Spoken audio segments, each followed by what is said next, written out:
What is up, my fitties? So today's vlog is going to be quite a long one, so I thought that I would kind of just go over everything that I've gotten a lot of questions about as far as my first national show and North American's whole experience, especially with COVID going on, as well as the transition of me deciding to switch coaches and kind of why that is, how my reverse is going, and what my plans are for the future. So lots of things to cover today, so I will be posting this vlog in clips but stay tuned for what is released when, which will be on my Instagram story.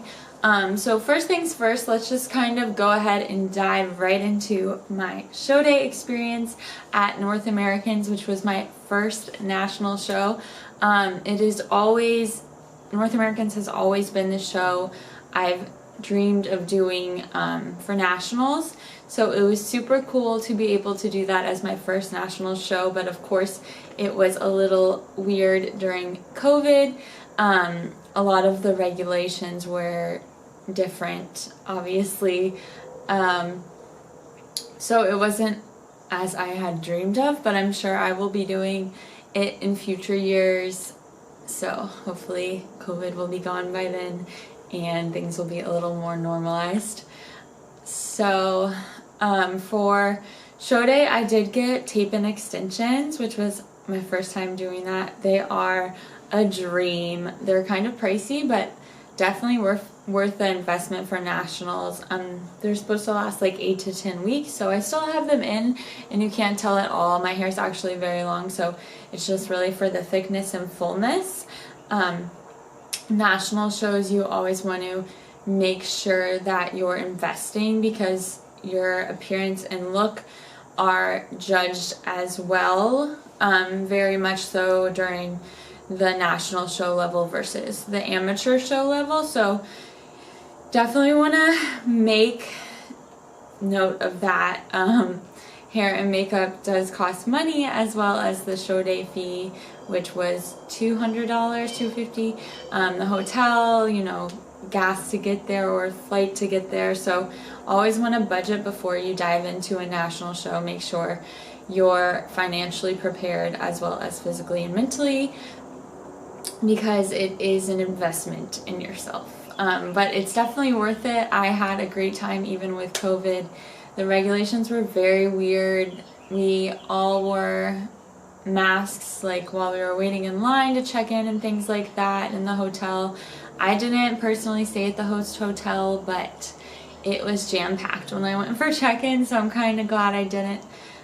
Joey and I stayed in a kitchenette with like a suite, which was really nice because we got to have like a microwave and refrigerator, so we could bring food and prep it all in there, which was super helpful. The backstage the show was under a tent, so backstage was under a tent as well. There was like a blanket put down for tarp, so it was very like wet and sticky and gross. Joey actually found a tick on my leg the next day, which was not the best part of this experience, but yeah, not something I would want to do again. It was also very humid. I did get to meet Angelica backstage, which was super cool. She was so nice and beautiful inside as she is out, so I will forever remember that. I got my makeup done on show day by Le Beau Beauty. It was my first time using this company, but they are a phenomenal makeup company. They were on time. Everything went as planned. They were super quick and efficient, but they slayed my face. My makeup artist for show day, her name was Gem, Gem. I follow her on Instagram if you guys want to go look. Highly recommend her. She definitely lives up to her name because she is a gem. So I will be using her for future shows for sure if she's available. Highly recommend her, 20 out of 10. So definitely look her up, follow her, use her for show day glam or whatever glam you need. So I obviously, like I said on my Instagram story, after finals on show day. I didn't place as I would hoped, but I got 16th out of 34 women. I was definitely smaller, so my plan is to grow and improve, especially my glutes and lower body and a little bit of my shoulders. My judges' feedback was, I quote, "Very nice look, good frame and structure. Work on your front pose a little. You arch a little too far back, causing you to lead with your midsection."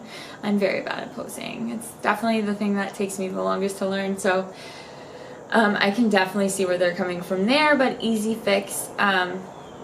Just more practice. Add to your glutes a little bit and bring in that same type of conditioning. So it wasn't that I wasn't conditioned or something was off. I just need to grow my lower body, which I already knew, honestly.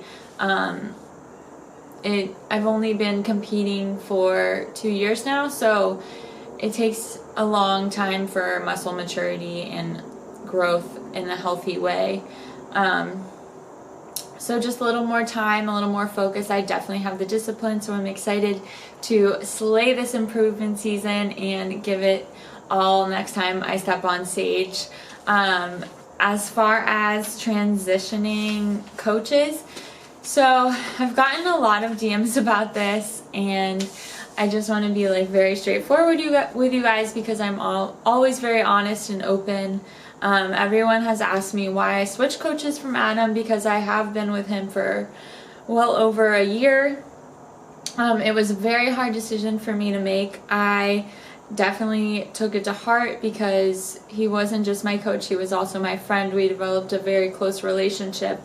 But to be frankly honest with you, the way that Peak Week went for my show before North Americans and Peak Week during North Americans, I was very unpleased and stressed, and it was a very poor experience for me with him as a coach, versus my last experiences with him during off-season Peak Week prep as a coach was way different. So I don't know if he just has too much on his plate or what the reason is, but something has got to give.